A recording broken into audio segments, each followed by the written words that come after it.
তো যার কারণে তোমার এই যে দুইটা চোখ ঘুমাতে চাচ্ছে বা তোমার দুইটা চোখ স্বপ্ন ভেঙে যাচ্ছে এগুলো দেখছে, এগুলোর পিছনে আরো চারটা চোখ রয়েছে ভাইয়া। হ্যাঁ, চারটা চোখ হচ্ছে তোমার বাবা মার চারটা চোখ। এই চারটা চোখের দিকে তাকিয়ে হলো লাস্টে 20টা দিন, হ্যাঁ লাস্টে 20টা দিন একদম রাত দিন একাকার করে পড়াশোনা করো। তুমি এখন বলতে পারো যে ভাইয়া 5 ঘন্টা করে কি পড়লে হবে? গুচ্ছ ভর্তি পরীক্ষার শেষ 20 দিনে তুমি কিভাবে নিজের প্রিপারেশনটাকে গুছাবে এবং কিভাবে পড়লে তোমার এখানে চান্সটা হবে, এই বিষয়ে আজকে খুবই ইফেক্টিভলি গুছিয়ে কিছু কথা বলার ট্রাই করব। যার তোমার ভিডিওটা ফার্স্ট টু লাস্ট দেখবে এবং তোমাদেরকে ফার্স্টে বলে রেখে, যারা এখনো তোমরা ধরে নিচ্ছ যে আমাদের গুচ্ছ ভর্তি পরীক্ষার এখনো প্রায় 20 দিন প্লাস রয়েছে বা 25 দিনের মতো রয়েছে, তারা এখনো বোকার স্বর্গে বাস করতেছো। ঠিক আছে, তোমরা সর্বসাকুল্যে এখন ম্যাক্সিমাম 20 দিনের মতো টাইম পেয়ে যাবা। কেন বললাম 20 দিন? কারণ হচ্ছে যে তোমার এই যে পরীক্ষাটা হবে এর মাঝে তোমাদের ঈদ রয়েছে, অনেক কাহিনী থাকবে, যার কারণে তোমরা ধরে নিতে পারো যে সর্বসাকুল্যে তোমরা 20 দিনের বেশি টাইম পাবা না। এখন এই 20 দিন যে তোমরা টাইম নাও, 20 দিনে তোমাদেরকে এই পড়াটাকে কিভাবে গুছাই নিতে হবে। এখন এখানে যারা বিভিন্ন কোচিং এ পড়েছো বা যেখানে পড়েছো তাদের জন্য কথা বলবো, এবং যারা পড়ো নাই তাদেরকে নিয়েও আমি কথা বলবো, দুই সেকশনের স্টুডেন্টকে নিয়ে আমি কথা বলবো।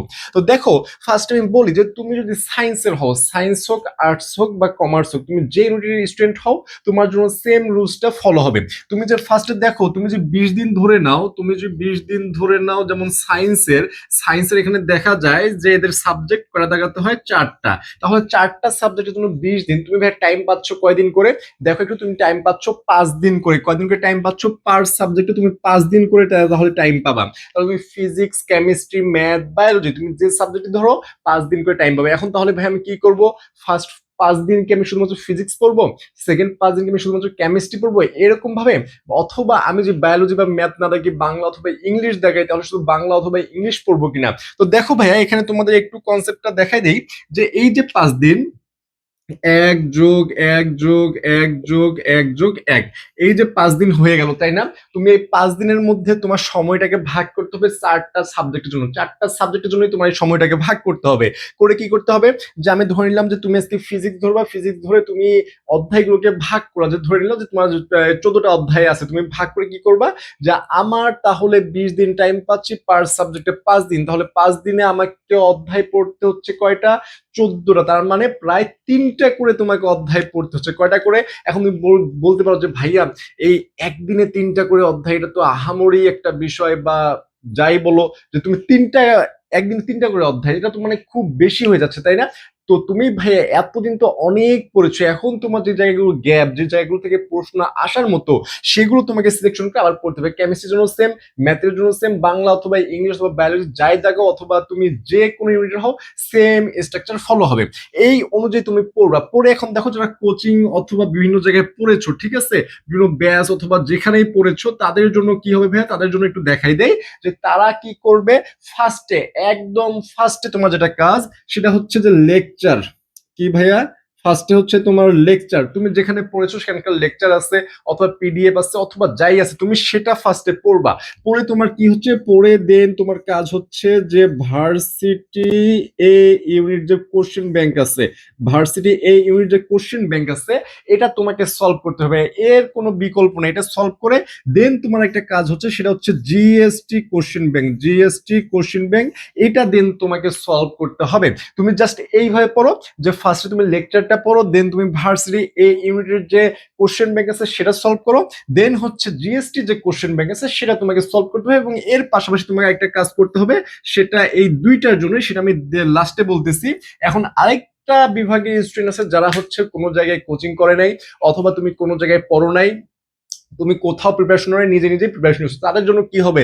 তারা কি লেকচার শিট পাবে? তুমি তো লেকচার শিট পাবা না, তাই না? এখন দেখো, তোমাদের জন্য আমি একটা এখানে বলে দিচ্ছি, সেটা হচ্ছে যে তুমি হয়তো বা কোনো টিচার লেকচার শিট পাও নাই বা কোথাও পড়ো নাই, যাই হোক, হ্যানতেন যা হয়েছে হয়েছে হয়ে গেছে। এখন তুমি ভাই পড়ার জন্য তো কোথাও না কোথাও পড়েছো, তাই না? হয়তো বা ইউটিউবে ফ্রি ক্লাস করেছো অথবা কোনো বই তুমি ফলো করেছো, যাই করেছো ভাইয়া, সেম ভাবে তুমি ওই জিনিসগুলো একটু রিভিশন টানতে হবে। কি টানতে হবে? রিভিশন টানতে হবে। টানার পরে তুমি, এটাও যদি তোমার না থাকে, তাহলে তোমাকে করতে হবে কি, ভার্সিটি এ ইউনিট যে কোশ্চেন ব্যাংকটা রয়েছে, এর যে টাইপ রয়েছে ভাইয়া, এর যে টাইপ, এর যে টাইপ রয়েছে সেই টাইপটা তোমাকে ফলো করতে হবে, সেই টাইপ এবং থিওরি ফলো করে তোমাকে ধরে ধরে পড়াগুলো আগাতে হবে। আগানোর পরে দেন তুমি কি করবা, দেন হচ্ছে তোমার কাজ হচ্ছে কোশ্চেন ব্যাংক, জিএসটির কোশ্চেন ব্যাংক যেটা রয়েছে সেটা তখন তোমাকে সলভ করতে হবে। তাহলে যারা কোচিং করো নাই তারা কি করবে, ফার্স্টে হচ্ছে যে তুমি যা পড়েছো সেটা একবার পড়ে ফেলবা, পড়ে তোমার ভার্সিটি এই ইউনিট যে কোশ্চেন ব্যাংকটা রয়েছে সেই কোশ্চেন ব্যাংকের টাইপ অথবা থিওরি যা রয়েছে সেগুলো তোমাকে ধরে ধরে সেগুলো পড়তে হবে, দেন তোমাকে কোশ্চেন ব্যাংকটা সলভ করতে হবে। এখন এই দুইটা গ্রুপ, একটা আমাদের এখানে সবাই এই দুইটা গ্রুপই রয়েছে, একটা হচ্ছে কোচিং করেছে বা বিভিন্ন অনলাইন প্ল্যাটফর্মগুলো আমাদের এখানে পড়তে পারবা যেখানেই পড়েছো, আরেকটা হচ্ছে কোথাও পড়ে নাই। এই দুই ইউনিটের স্টুডেন্টের জন্য এখন কি করতে হবে ভাইয়া, দুই সেকশনের স্টুডেন্টকে আরেকটা কাজ বেশি বেশি করতে হবে ভাইয়া, সেটা হচ্ছে এক্সাম দেওয়া। কি করতে হবে, এক্সাম দেওয়া। এটা হতে পারে তুমি কোনো এক্সাম ব্যাচে ভর্তি হয়ে থাকতে পারো, অথবা তুমি অফলাইনে কোনো কোচিং এ এক্সাম দিচ্ছ, এটা হতে পারে তুমি প্রাইভেটে এক্সাম দিচ্ছ, এটা হতে পারে। অথবা এর যদি একটাও তোমার না থাকে তাহলে তুমি কি করবা, তাহলে দেখো বাজারে বিভিন্ন বই পাওয়া যায়, বিভিন্ন বই পাওয়া যায়, জাস্ট কোশ্চেন দেয়া থাকে, মডেল আকারে কোশ্চেন দেয়া থাকে। এই কোশ্চেন গুলো ধরো তুমি ফিজিক্সের দুইটা অধ্যায় আজকে পড়ছো, দুইটা অধ্যায় পড়ে তাহলে তুমি এই যে বইটা রয়েছে বইটা বের করে ওই দুইটা অধ্যায়ের এক্সাম দিয়ে ফেলবা ভাইয়া। কি দিয়ে ফেলবা, তুমি এক্সাম দিয়ে ফেলবা। তাহলে তোমার একটা কনফিডেন্ট গ্রো করবে।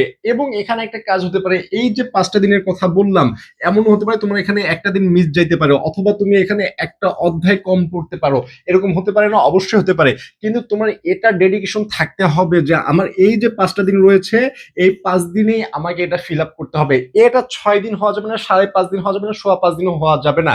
তোমার এই 5 দিনের মধ্যেই যাই গ্যাপ পড়ুক যাই হোক তোমাকে কমপ্লিট করতে হবে। তুমি অল্প অল্প করে আগাও। এখন যদি তুমি একদম একটা এইম নাও যে ভাইয়া আমি এই 20 দিনের মধ্যে একদম যা আছে সব পড়ে ফেলবো, একদম A to Z পড়ে ফেলবো, তখন দেখবা যে পাজেলড হয়ে গেছে। সব সাবজেক্ট একসাথে হলে কি হবে, পাজেলড হয়ে যাবে। এই জন্য তোমাকে একটা একটা করে সাবজেক্ট ধরে এবং এগুলো 5 দিন করে রুটিন করে তোমাকে আস্তে আস্তে অল্প অল্প করে আগাতে হবে, তাহলে তুমি একটা পারফেক্ট প্রিপারেশনে পৌঁছাতে পারবা। এবং যখন তোমার এই পড়াশোনাটাও করতে ইচ্ছা করবে না, যেহেতু তোমাদের কোথাও চান্স হয়নি এবং জিনিসটা হচ্ছে একদম লাস্ট হোপ যে ভাইয়া এরপর আর কোথাও তো পরীক্ষা নাই, আমার আর চান্স হওয়ার কোনো সুযোগও নাই, পাবলিকে তো চান্স পাবো না। ভাইয়া দেখো তোমার যদি টাকা পয়সা খুব থাকে তাহলে আমি বলবো যে তোমার এত প্রেশার নিয়ে দরকার নাই ভাইয়া, যদি প্রাইভেটে পড়ার ইচ্ছা থাকে তাহলে হয়ে গেল, কারণ প্রাইভেটও খারাপ না। আবার ধরো তোমার টাকা পয়সা নাই, তুমি যদি ন্যাশনালে পড়তে চাও এবং ন্যাশনালে পড়ার পরে এই যে ধরো সোসাইটির যে একটা ব্যাপার আছে, অনেকেই খারাপ চোখে দেখে বা নিচু চোখে দেখে, এগুলো তুমি যদি তোমার অ্যাবিলিটি যদি থাকে তুমি নিতে পারো, কোনো প্যারা নাই। তাহলে তোমার এই পরিশ্রম করার কোনো দরকার নাই, যেহেতু লাস্ট 20টা দিন তোমাকে একদম মানে গাধার মতো কিন্তু পারফেক্ট ওয়েতে তোমাকে পরিশ্রম করতে হবে। গাধার মতো শুধু খেটে গেলে হবে না, ঠিক আছে?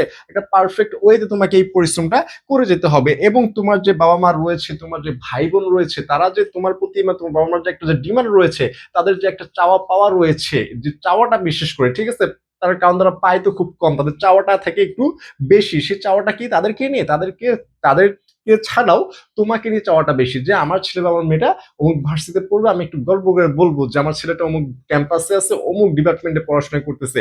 এই যে একটা গর্বের বিষয়, গর্বের বিষয়টা কিন্তু তুমি যতদিন বাবা মা হবা না বা তুমি ওই পর্যায়ে যাবা না, তুমি এটা কখনোই উপলব্ধি করতে পারবা না, ঠিক আছে? তো যার কারণে তোমার এই যে দুইটা চোখ ঘুমাতে চাচ্ছে বা তোমার দুইটা চোখ স্বপ্ন ভেঙে যাচ্ছে এগুলো দেখছে, এগুলোর পিছনে আরো 4টা চোখ রয়েছে ভাইয়া। হ্যাঁ, 4টা চোখ হচ্ছে তোমার বাবা মার 4টা চোখ। এই 4টা চোখের দিকে তাকিয়ে হলেও লাস্টে 20টা দিন ভাই, লাস্টে 20টা দিন একদম রাত দিন একাকার করে পড়াশোনা করো। তুমি এখন বলতে পারো যে ভাইয়া 5 ঘন্টা করে কি পড়লে হবে, আমি তো আগে অনেক পড়েছি। না ভাই, তোমাকে আরো বেশি পড়তে হবে। এই যে রুটিনটার কথা বললাম, এটা তোমাকে ফলো করার জন্য হলো দিনে মিনিমাম মিনিমাম একদম 11 থেকে 12 ঘন্টা করে পড়াশোনা করতে হবে, 10 ঘন্টা প্লাস। তুমি 10 ঘন্টা প্লাস 10 ঘন্টার নিচে পড়লে তুমি দেখবা যে এই রুটিন তুমি ফিল আপ করতে পারতেছো না, ঠিক আছে? এবং এরপরও যদি তোমার প্রয়োজন হয় যে ভাই আমি এখনো ওয়ান শট ক্লাস করে প্রিপারেশনটা একদম জিরো থেকে নিয়ে যেতে চাই, তাহলে এই যে আমাদের নাম্বারটা রয়েছে 017208205, তোমাদের এখানে একদম ওয়ান শট বেসিক থেকে অ্যাডভান্স পর্যন্ত পড়ানো হয়, একদম ওয়ান শট। মানে ওয়ান শট ক্লাসের মাধ্যমে যেটা ধরা হবে সেটা একদম শেষ করে ফেলা হবে। এবং এটার কোর্স ফি হচ্ছে জাস্ট 599 টাকা, মাত্র 599 টাকা। কেননা তোমরা অনেক জায়গায় পড়েছো একদম শেষ সময়, যাতে তোমরা সবাই এই ক্লাসগুলো করতে পারো। এই ক্লাসগুলো করে যাতে তোমাদের প্রিপারেশনটা গ্রো হয় এবং তোমাদের কনফিডেন্ট লেভেলটা আরো হাই হয়। তুমি যখন পরীক্ষার হলে যাবা, এই কনফিডেন্টটা যদি তোমার একটু হাই থাকে তাহলে তুমি পরীক্ষা যাওয়ার আগেই তোমার পরীক্ষার একটা ভালো হওয়ার মন মানসিকতা থাকে। এই মন মানসিকতা কিন্তু তোমাকে পরীক্ষাটা ভালো করতে সাহায্য করে। এজন্য তোমাকে ফার্স্টে হচ্ছে কনফিডেন্ট গ্রো করা যাবে। গ্রো করতে হবে, কোনোভাবেই হতাশ হওয়া যাবে না। তোমার যেটা রিজিক আছে সেটা তো অবশ্যই আসবে। এজন্য তোমাকে হতাশ হওয়া যাবে না। জাস্ট পরিশ্রমটা করো এবং রিজিকের উপর বিশ্বাস রাখো। সৃষ্টিকর্তা একজন আছেন। তুমি যদি পরিশ্রম করে যাও, শেষ বিজয়টা ইনশাআল্লাহ তোমারই হবে। এজন্য আজকে থেকেই পরিশ্রম শুরু করো এবং যেকোনো প্রয়োজনে আমাদের এই যে নাম্বার রয়েছে, নাম্বারে তোমরা নক করতে পারো। এবং কেউ যদি এনরোল করতে চাও তাহলে তোমাদের অবশ্যই নাম্বার নক করে এডমিশন বিস্তারিত কথা বলে তোমরা এনরোল করে ক্লাসগুলো করতে পারো। সবাই সুস্থ থাকো, ভালো থাকো, দেখা হবে নতুন কোনো ভিডিওতে।